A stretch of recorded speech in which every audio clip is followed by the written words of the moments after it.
Okay, 0.58 kilo ohms, and that's in the idle position.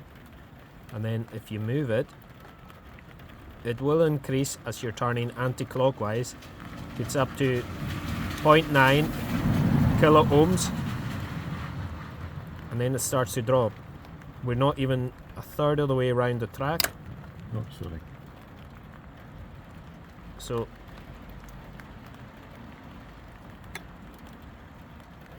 So fully open, 0.36 kilo ohms.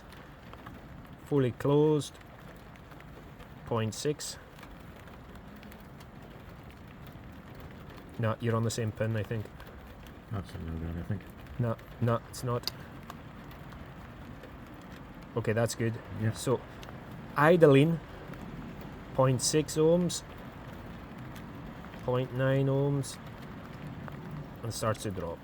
So, okay, right, thanks.